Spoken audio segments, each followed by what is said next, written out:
Yes mga lods, good evening. So ito ngayon kami nag-stop over mga lodi kasi dito kami naabutan ng alas 4. So nakapag-decide kami nga dito kami mag-stop over dito sa location na to. Malapit na kami sa Quezon. Dito kami sa Quezon Quezon Province mga lods. So ito yung ano rito rin, yung istihan namin ngayon. Dito kami magpalipas ng gabi, magpa-umaga. So ang ganda rin ng ano nila, motive, no? Yung very ano yung motive nila.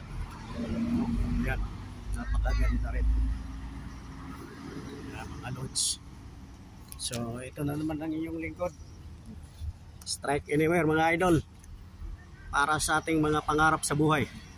Ayan ang body ko mga idol. Babiyahe na rin sila bukas papunta pabalik.